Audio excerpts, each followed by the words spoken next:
उषा रानी, और इंटरेस्टिंगली उषा रानी जी यहाँ पे आई भी हुई हैं, आई हैं यहाँ पे, हाँ प्लीज आ जाए। उनकी कहानी, अगर आप 2 महीने पहले मिलते तो इनके नाक में फीडिंग पाइप डाल दिया था, राइट, नाक से खाना खाने के लिए बोला था, नाक से ही खाती थी ना। विदिका आप भी आओ। और विदिका जो कि हिम्स प्रीमियर जिन्होंने शुरू की, इनकी अपनी कहानी है, उस पर भी हम आएंगे। पहले उषा रानी जी की कहानी पे आते हैं।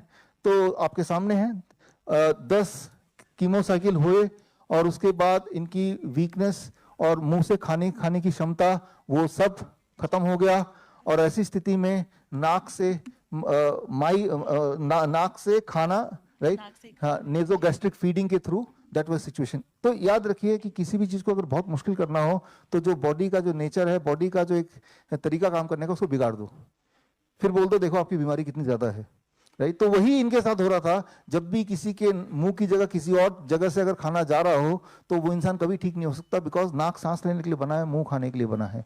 ये बात हमें समझना होगा। तो खैर कुछ बोलना चाहेंगे? यस, बताओ। मैं नाक से, नली से ही लेती थी जो कुछ लेती थी। 10 कीमो लगवा के भी मुझे कोई आराम नहीं लगा। मैंने तब यहाँ आके अपना इलाज कराया। Thank you. अब ठीक हो? अब कैसे हैं? ठीक हूँ, अब मैं बिल्कुल ठीक हूँ। कुछ भी खा सकती हूँ, कुछ भी पी सकती हूँ, कुछ भी। पहले कुछ भी नहीं खा सकती थी, चल नहीं सकती थी। मैं व्हील चेयर पे चलती थी, पकड़ के चलती थी, पकड़ के ले जाते थे, नहलाते भी खुद ही थे। मेरे को कुछ भी नहीं हो, कुछ भी मैं कर नहीं सकती थी। अब मैं इतनी ठीक हो गई कि मैं सब कुछ अपने आप कर सकती हूँ, अपने आप चल सकती हूँ, अपने आप खा सकती हूँ, अपने आप सारे काम कर सकती हूँ। तो ऐसा नहीं था कि उनकी बीमारी बहुत ज़्यादा बड़ी थी, लेकिन वो बीमारी को बड़ा बनाया जा सकता है, पेट स्कैन करके, बायोप्सी करके, उसके रिजल्ट दिखा के। अब भी इंसान अगर उतना ज़्यादा खराब नहीं हुआ तो कीमोथेरेपी कर डालो, अब तो जरा उम्मीद है कि थोड़ा बहुत और ख़राब हो चुका होगा।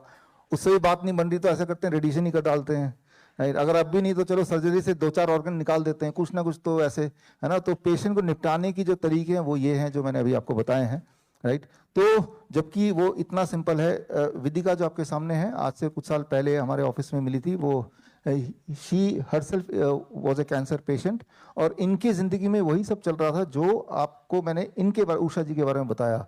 लेकिन जो उषा जी के लिए इन्होंने किया अपने हिम्स प्रीमियर में, वही हमने इनको बता दिया, जस्ट लिख के दे दिया। आपके हस्बैंड भी आए हुए हैं? हाँ, बाहर हैं। तो कमल और आप जब आए थे, और उसके बाद हम भूल भी गए कि आप आए थे, लेकिन उसके बाद कुछ साल बाद दोबारा आए कि मैं तो पूरी तरह ठीक हूँ, अब मेरे गोल है कि जिस तरह से मैं ठीक हुई हूँ इस तरह से मुझे सबको ठीक करना है, मुझे हॉस्पिटल खोलना है, राइट। तो मैंने इनको बहुत डिस्करेज किया कि भाई पेशेंट का ठीक होना एक अलग बात है, लेकिन हॉस्पिटल खोलना, हॉस्पिटल चलाना एक अलग बात है। दोनों दो अलग अलग बातें हैं, बट वो डिस्करेज नहीं हुई। और अभी एक इंटरेस्टिंग घटना हुई, 2-4 दिन पहले फ़ोन आया। हमारी एक नाइस एंड वाइस एक्सपर्ट हैं, बहुत ही क्लोज है हमारे, वंदना जी, वंदना बत्रा नाम है उनका। उनका शिकायत है, हमारी हिम्स प्रीमियर से बहुत बड़ी शिकायत है। क्या हुआ, हमने पेशेंट भेजा था, मैंने कहा हाँ पेशेंट भेजा तो था, और वो जब वहाँ ठीक हो गए और जैसे ही वो आए उनका पेन दोबारा शुरू हो गया, सब कुछ दोबारा शुरू हो गया। इसका मतलब तो ये जब भी वहाँ जाते हैं तो ठीक हो जाते हैं, इसका मतलब आप लोग कोई स्टेरॉइड दे रहे होंगे। तो वो तब मैंने उनको बताया कि हमारे किसी भी हिम्स में कोई स्टेरॉइड का कोई रोल नहीं है, किसी तरह का एलोपैथिक दवाई का कोई रोल ही नहीं है बिल्कुल भी।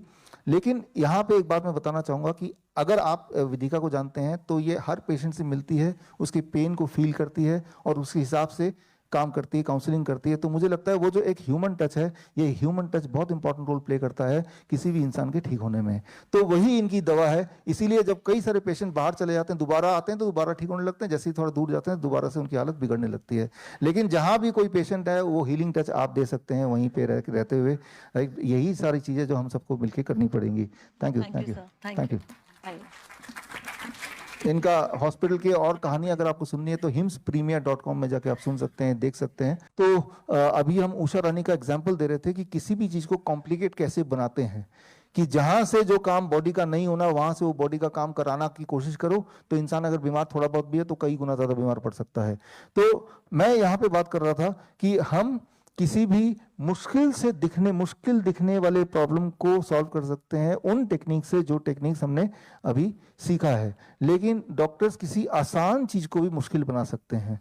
तो वो उसका एक मैं एग्जांपल देता हूं। इस बीमारी को कहते हैं, इस बीमारी का नाम है, आपके हाथ में है, ओकुलोस्टेनोइटिक रिफ्लेक्स डिजीज। डॉक्टर की इस बीमारी को कहते हैं ओकुलोस्टेनोइटिक रिफ्लेक्स डिजीज, शॉर्ट फॉर्म में बोलते हैं ORS से, कि डॉक्टर इस बीमारी से ग्रस्त है। ये बीमारी कैसी है, इस बीमारी से कैसे ग्रस्त होते हैं, इसका एक उदाहरण देता हूं। ये उदाहरण इसलिए देना चाहता हूं, ये आपके साथ, ये बड़ा मॉडल यहाँ पे है, छोटे छोटे मॉडल आपके हाथ में ऑलरेडी है, राइट। जो मैं आपको समझा रहा हूं, ये आप जब पेशेंट को समझाएंगे तो तब इस मॉडल का आप उपयोग करेंगे। इसीलिए ये मॉडल का छोटा मॉडल मैंने आपको दे दिया है, ताकि पेशेंट को समझ आए कि मामला क्या है। डॉक्टर बोल कुछ रहा है, उसको दिमाग में चल कुछ रहा है, लेकिन जो दिमाग में चल रहा है वो आपको समझाना है। वो समझाने का ये तरीका है। इस तरीके के लिए मान लो मैं 3-4 लोगों को वॉलंटियर करना चाहता हूँ। आप आइए, आप भी आ जाइए। यहाँ पे बहुत से औजार हैं, लाइए लाइए लाइए, एक एक औजार उठा लीजिए यहाँ से। बस बस बस, 4 लोग काफी हैं, बस बस, थैंक यू थैंक यू। एक एक औजार उठाइए, एक आइए। तो ये मान लीजिए हमारे इंजीनियर हैं, सारे टीम है, इनको मैंने काम दिया कि ये है, इसको बिना हिलाए इसको निकालना है। अब निकालने के लिए क्या करेंगे? अब जिनके पास जो औजार है उसी औजार से वो कोशिश करेंगे निकल जाए। उनको लगेगा यही औजार से ही निकल सकता है और कोई तरीका नहीं है, राइट। हथौड़ा वाला वो कहाँ है, किसको हथौड़ा है, और आपके पास क्या है, वो लाई। तो आप दोनों क्लब कर लेंगे, चलो एक रेडियोलॉजिस्ट है और एक सर्जरी का एक्सपर्ट है, दोनों मिलके, हाँ कि चलो मैं ऐसा करता हूँ, इसको यहाँ लगाता हूँ और आप वहां से हथौड़ा मारेंगे, ठीक है ना। तो ऐसे हथौड़ा जब मारेंगे तो हो सकता है कि उससे करके किसी न किसी तरह से, या यहाँ पे आपने जोर से हथौड़ा मार के इसको अंदर गाड़ दिया, राइट, और फिर उसको पकड़ के खींच लिया, ऐसे कुछ ना कुछ करके आप निकाल ही देंगे। लेकिन उस निकालने के प्रोसेस में ये टूट जाएगा, खराब हो जाएगा। तो आप पहले से ही मुझे बोलेंगे कि पहले तो आप ये लिख के नो ऑब्जेक्शन सर्टिफिकेट मुझे दे दो कि अगर ये टूटेगा, फूटेगा, खराब होगा तो हम रिस्पॉन्सिबल नहीं है, राइट। इसी कंडीशन में हम इसको निकालने की कोशिश करेंगे। आप समझ रहे मेरे इशारा कहाँ पे है है ना। तो हम बोले कोई तो आसान तरीका होगा, नहीं हमारे पास तो यही तरीका है, हमारे पास तो हथौड़ा ही है, हमारे पास तो यही तरीका है। वो ये नहीं बताएंगे कोई आसान तरीका होगा।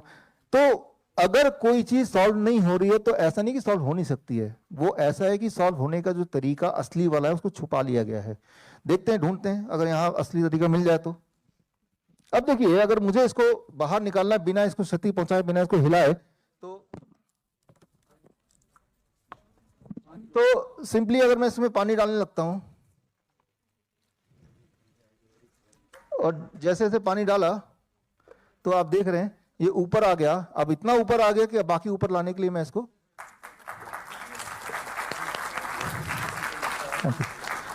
तो आपके पास ऑलरेडी ये छोटा मॉडल है, करके दिखाएंगे, लोगों को समझाएंगे कि कोई भी चीज को करने के कमर्शियल तरीके हो सकते हैं जो नुकसानदेह हैं, और एक फ्री फंड का तरीका भी हो सकता है। लेकिन जो फ्री फंड का तरीका है वो आयुर्वेद के टेक्स्ट में ऑलरेडी लिखा हुआ है, लेकिन वो जो तरीका है, फॉरगेट अबाउट नॉर्मल पीपल, आज की तारीख में इवन BMS के कोर्स में भी वो तरीके हटा दिए गए, छुपा दिए गए। प्रॉब्लम ये है, अगर आप किसी आयुर्वेदिक डॉक्टर से पूछेंगे, वो सारे तरीके उनके सिलेबस में नहीं है, उनको पता नहीं है। आयुर्वेद अपने आप में इनफेक्टिव नहीं है, वो इनफेक्टिवली पढ़ाया जाता है, इसलिए वो इनफेक्टिव है। कई बार, थैंक यू, लोग बोलते हैं कि अगर आपको चोट लगेगी, अगर आपको एक्सीडेंट होगा, अगर आपका हाथ पैर टूट जाएगा, तब तो जाना पड़ेगा ना, हमारे पास आना पड़ेगा।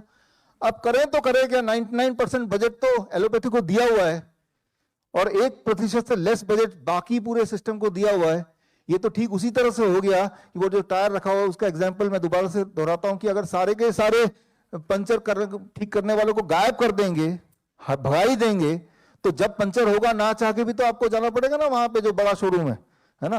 तो अगर आप बड़े हॉस्पिटल में जाते हैं तो वो इसलिए नहीं जाते कि वो अच्छा सोल्यूशन है, वो इसलिए जाते हैं कि ताम झाम उस तरह से बनाया गया है। किस तरह से बनाया गया उसका एक नमूना आपने अभी अपने सामने देखा। Thank you, thank you. तो अब करना क्या है, कैसे करना है, उसके एग्जाम्पल देने के लिए आपने अभी झालमुड़ी है वाला, झालमुड़ी आपने खाया? कितने लोगों ने खाया झालमुड़ी? राइट, ये खास मैंने इसको मंगवाया बिकॉज मैं आपको एक बहुत ही बड़ी बात समझाना चाहता हूँ। उसको समझाने का मुझे और कोई तरीका समझ नहीं आ रहा था, तो मुझे लगता है कि ये तरीका इसका काम आएगा। आ जाओ आ जाओ। कहाँ रखेंगे इसको?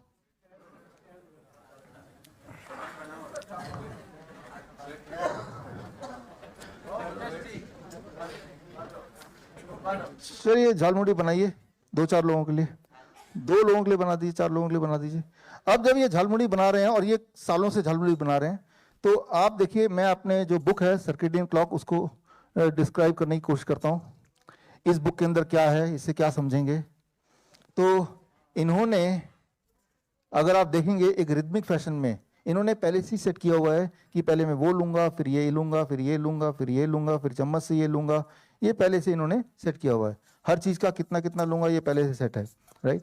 और किसी का कितनी क्वांटिटी होगी, किसी की कितनी क्वांटिटी होगी वो पहले सेट है, राइट। ये 2 चम्मच होगा, ये 1 चम्मच होगा, ये आधा चम्मच ही होगा, और तब जाके एक भेलपूरी बनेगी जो टेस्टी लगेगी, राइट। तो इन्होंने अपना एक सेटिंग कर लिया है। बहुत बार ट्राई करके इनको पता चल गया है कि किस तरह बनाई कि किस तरह से झालमुड़ी बहुत बेस्ट बन सकती है। तो वो ये झालमुड़ी बनाया है, और अपने जो वाइस चांसलर जी लेट आए हैं आज, तो ये झालमुड़ी आप ही को देते हैं।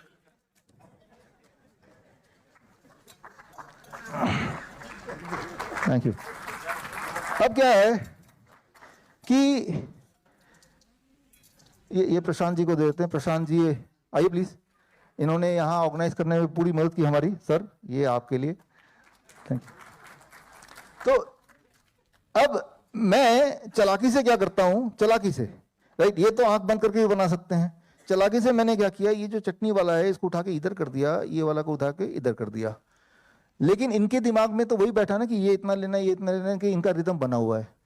अब इस रिदम में बन के क्या होगा कि ये तो चने थे, यानी कि ये तो इतना मुट्ठी भर लेना है, जबकि ये तो चटनी है जिसमें मिर्च मसाला है।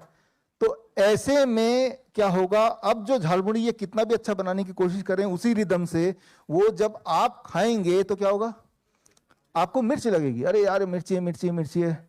तो आप बोलेंगे, डॉक्टर के पास जाएंगे, डॉक्टर क्या करूं, मिर्ची है। तो वो ये नहीं बोलेगा कि यहाँ रिदम खराब हो गया, वो ये बोलेगा कि ऐसा करो कि मेरे पास आ जाया करो, मैं हर बार चीनी दे दिया करूंगा जब भी आपको झालमुड़ी खाना है। समझ रहे हैं मेरी बात? तो ठीक करने के 2 तरीके हैं।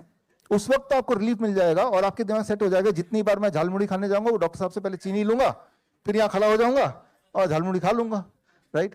फिर आप जैसा, मेरे जैसा एक आदमी आ जाता है, बोलते ये सर ये क्या कर रहे हैं आप, ये बस उठा के ये कर दो, अब खा के देखो, और वो उसी वक्त ठीक हो जाएगा। तो यही चीज हम करते हैं। 3 दिन का हमारा जो मेडिकल कैंप होता है उसमें यही करते हैं, यही छोटी सी चीज करते हैं।